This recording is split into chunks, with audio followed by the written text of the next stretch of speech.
Hey guys, how's it going? Jose here. Welcome back to the channel. So a few months ago, I did a review on an Ultimea soundbar, which was very small and it had Dolby Atmos and it was for less than $100.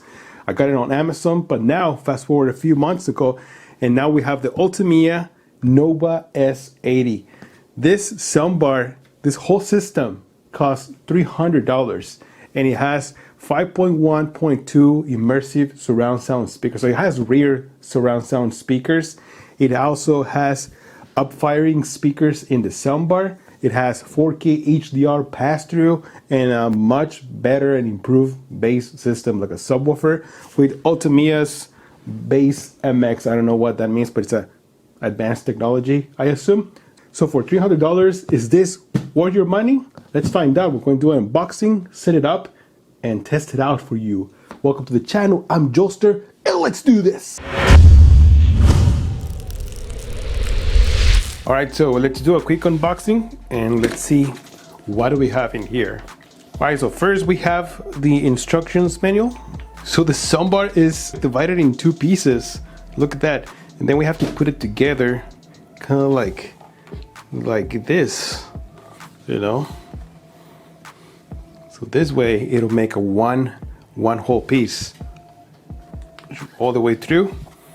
And there's going to be a cable that connects these two soundbars right here. So it's basically like two soundbars and then you put it into one. And then right here we have the ports. We have the power port, USB port right over here, two HDMI ports, and optical and auxiliary over here. And then we have the mounting brackets right here, up-firing speakers right over here. They do have like an angle. I can see it inside, and it does have Dolby Atmos surround support. There's another up-firing speaker over here, and then the Ultimea logo. So over here we have the surround sound speakers. These are very small. It's two pieces, very small, very lightweight. Over here we have the mounting brackets, and then this are going to connect to most likely the subwoofer. And here we have the subwoofer. Oh, I got it upside down. Yes.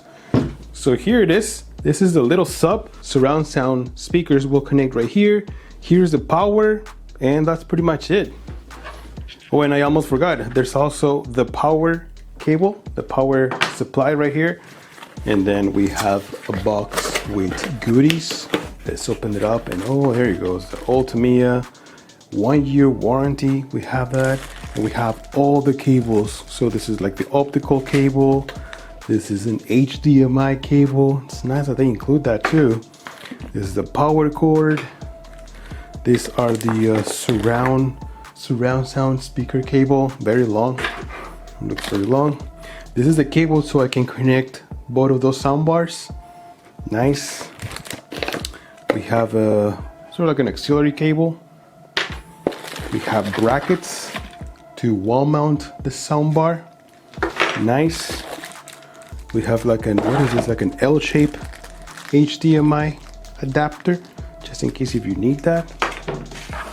More brackets for the soundbar. Another L-shape HDMI.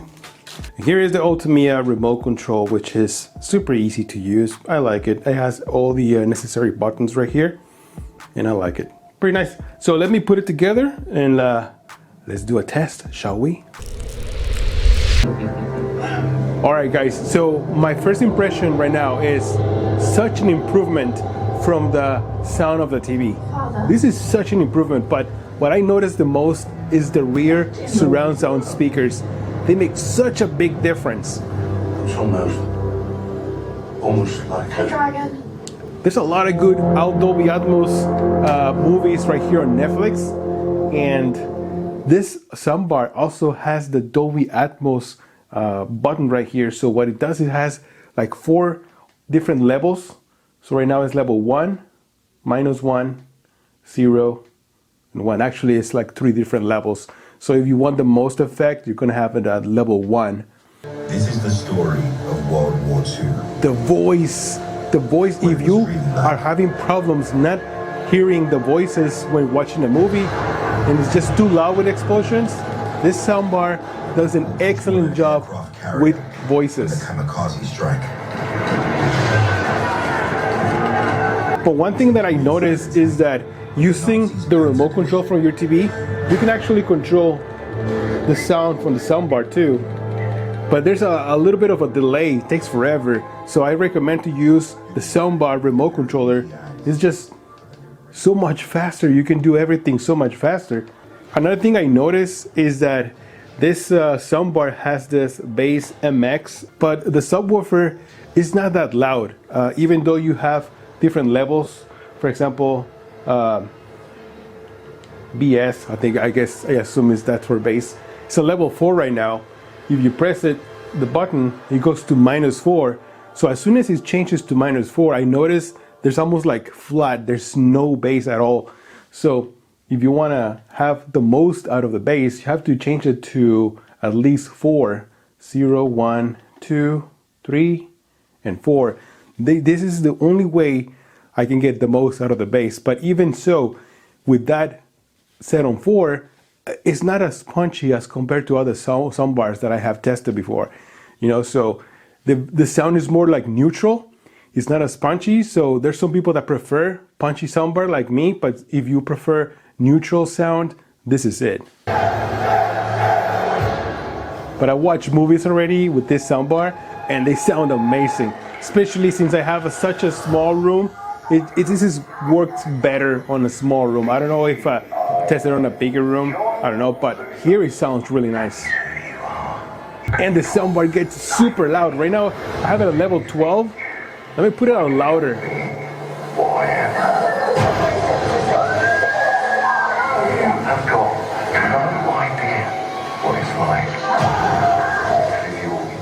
Oh, I think it gets super loud and the sound is very clear. I like that it's very clear.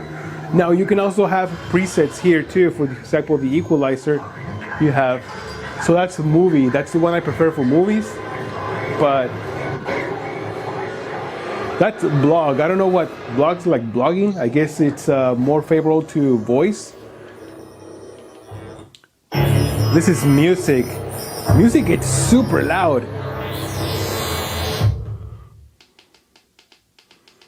What I notice if I use music, the bass has more power too. So maybe you can use that, but at the same time, the surround sound effect is not going to be as good because everything's going to be like on stereo. So you probably don't want to do that. That's why I prefer movie. So there's only 3 options: movie, blog, and music, and that's it.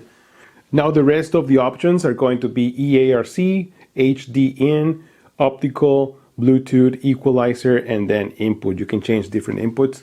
And then here you can control, for example, maybe if you connected something via Bluetooth, play and pause, and that's it.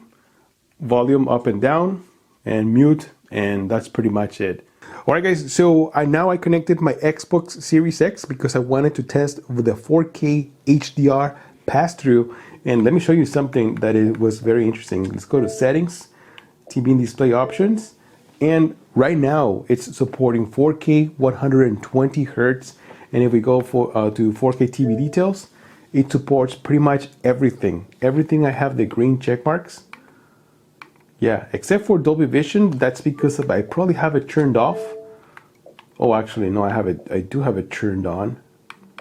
But it's not supporting Dolby Vision.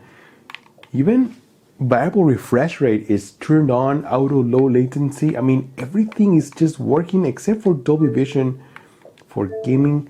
Your TV supports Dolby Vision for gaming up to 4K 60, but you may experience. Okay, so 4K 60. Oh, I've seen this before on LG TVs.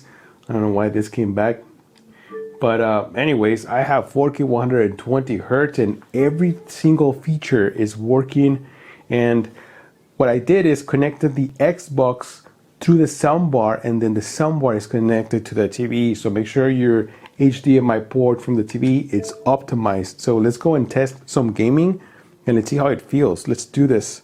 All right, so everything seems to be working very, very smoothly. Look at this, 4K 120 Hertz is working. I was not expecting that, but man, everything is just working properly. Actually, let me just test and make sure that the 120 hertz is actually functioning. If I press this button repeatedly, there it is, 118 hertz right now, VRR, 38, 40, 21, 60, 120 hertz. My God, everything is working. Ooh, you are dead, my friend. You are dead.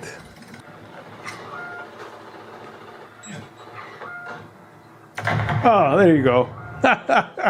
Poor guy. Alright guys, so now I connected my phone via Bluetooth. You guys can see BT right there. And let me tell you, it sounds amazing. I also am using the music equalizer. You can change it right here. And what I like about this is that it's super loud and it's very clear. And also the bass has a much better punch kick.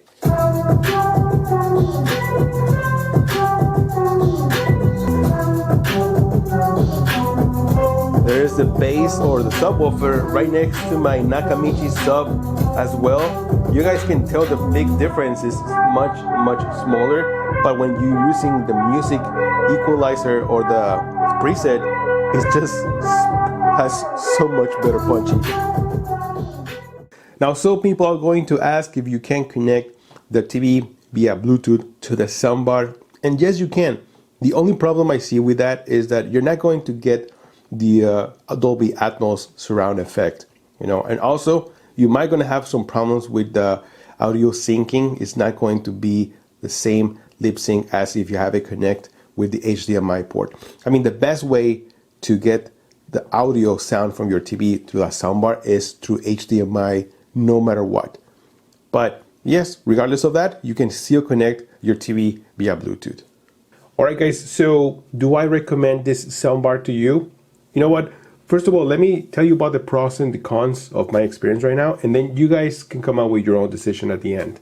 So first of all, what I like is how easy it is to set it up. I mean, this is just pretty much a plug and play. You connect the soundbar to the TV will automatically switch to HDMI audio, and that's it. There's no configuration, there's no menus, nothing. Everything is just plug and play. And the same thing happened when I connected the Xbox. Automatically detected the Xbox and all the features were unlocked. I mean, it was just beautiful. So it's super easy to set everything up. Another thing I like is the sound. I mean, the sound, it's very loud and it's super clear.